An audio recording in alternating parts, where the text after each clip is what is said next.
शाम के 7 बजे लाला रसोई में खाना बना रही थी। अरुण घर आया, बैग कमरे में रखा और सोफे पर बैठकर टीवी चालू कर दिया। लाला ने ताना मारा, देख लो माँ, कह देना मैंने ही इनकी आदतें बिगाड़ रखी हैं। बैग से टिफिन निकालना भी बीवी का काम है क्या? अब तो लगता है दूध की बोतल भी मुझे ही देनी पड़ेगी। अरे बहू, अभी आया है, निकाल देगा। टिफिन है या सोने का खजाना? माँ, आपका बेटा शरीफ वरीफ कुछ नहीं है।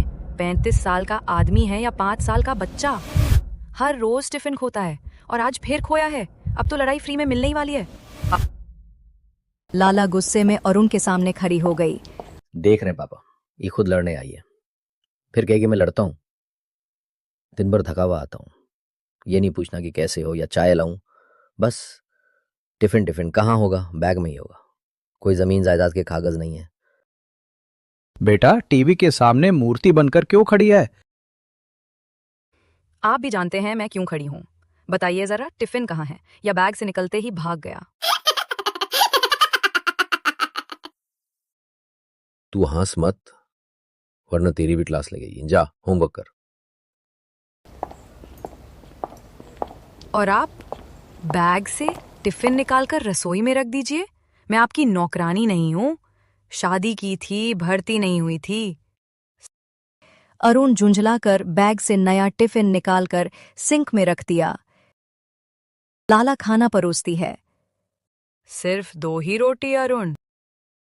एक ही काफी है, माँ की बातों से पेट भर गया।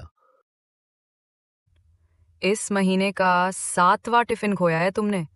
अब गुस्सा ना करूं तो क्या ताली बजाऊं या माला पहना के कहूं वाह बेटा शाबाश? कमरे में जाकर लाला अरुण के पास बैठती है। लाइट बंद करो, नींद आ रही है। इस महीने का 7वां टिफिन खोया है तुमने। गुस्सा तो आएगा ना? मुझे तुमसे कोई बात नहीं करनी।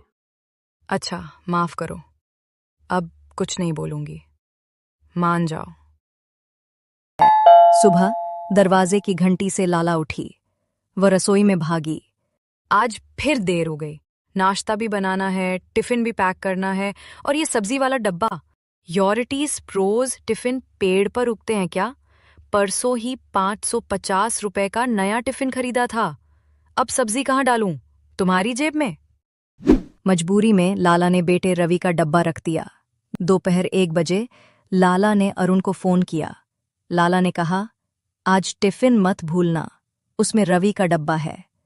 अरुण ने चिढ़कर कहा, हद करती हो लाला, अभी लंच भी नहीं किया और फिर टिफिन टिफिन। फोन रख। शाम 7 बजे अरुण घर आया।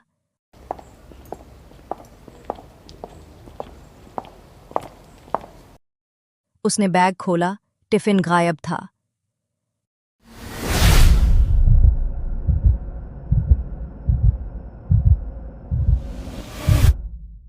माँ, ये इस महीने का 8वां टिफिन था और ऊपर से रवि का डब्बा भी भूल आए हैं। 2 डब्बे गायब। क्या घर में चोर रहते हैं? रात 11 बजे लाला और शांता देवी स्टोर रूम में टिफिन ढूंढ रही थीं। तभी ऊपर से पुराना 4 मंजिला टिफिन गिरा। अरे, ये तो तेरे पापा जी का टिफिन है। जब अरुण छोटा था और शरारत करता था तो मैं इसी में खाना देती थी। इतनी शर्म आती थी कि सुधर जाता था।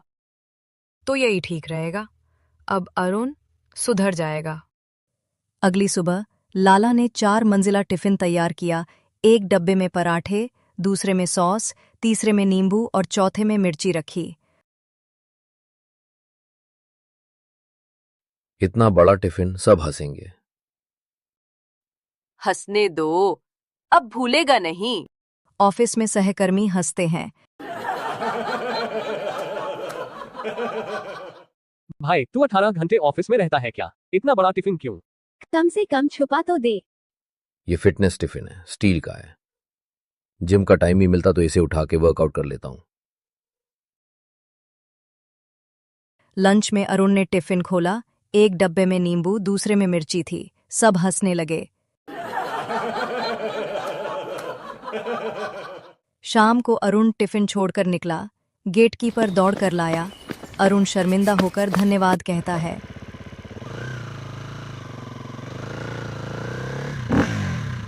घर पर अरुण खुश होकर टिफिन की तारीफ करता है।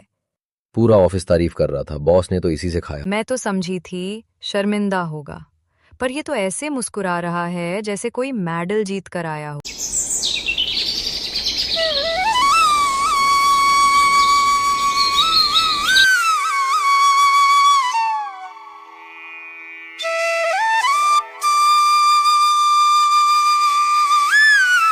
हे भगवान, इस बंजर जमीन से कब तक पेट भरूंगा? चाहे कितनी भी मेहनत कर लूं, एक दाना तक नहीं उगता। अरे थक गए क्या? खाना ठंडा हो रहा है, आओ जल्दी।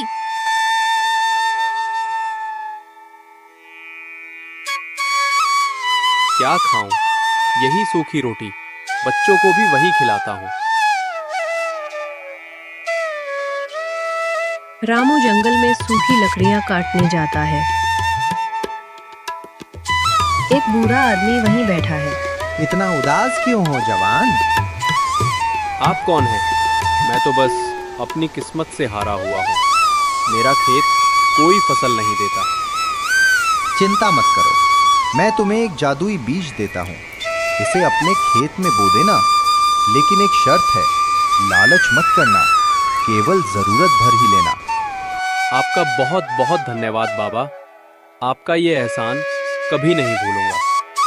रामू दौड़ता हुआ घर पहुंचता है।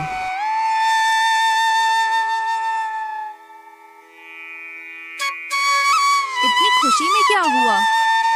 देखो, ये जादुई बीज है। एक साधु ने दिया है।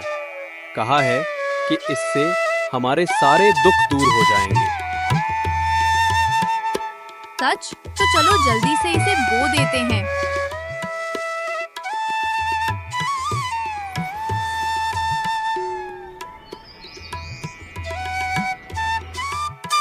सीता, ये क्या है?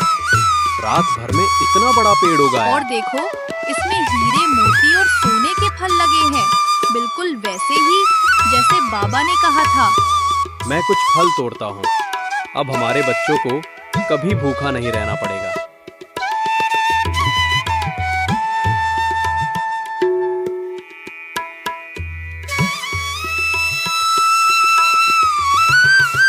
गांव का लालची साहूकार रामू के घर आता है।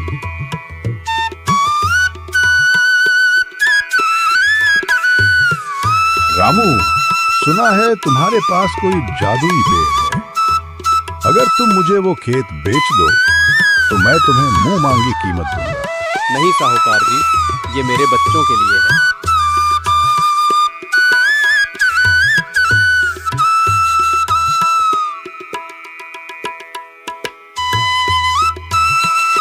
तुम देखते हो, मैं इसे किसी भी तरह से हासिल करूंगा। साहूकार चुपके से रामू के खेत में घुसता है। अरे, ये तो सचमुच का पेड़ है। वाह, अब मैं इस पेड़ का मालिक हूँ। ये सारे हीरे मोती और सोना मेरा है।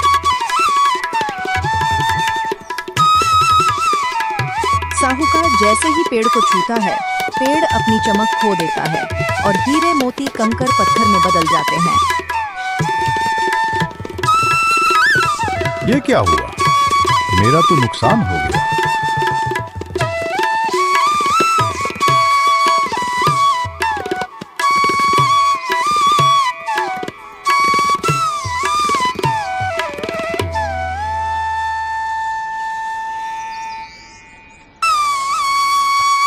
रामू, मुझे माफ कर दो। मैंने तुम्हारे पेड़ को हाथ लगाया था और उसका सारा जादू खत्म हो गया। लालच का फल हमेशा कड़वा होता है। साहूकार जी, जादू पेड़ में नहीं था। जादू तो मेरी मेहनत और उस साधु के आशीर्वाद में था। लालच करने से सब कुछ मिट्टी हो जाता है। चलो, अब हमें फिर से मेहनत करनी है। यही हमारा सच्चा धन है।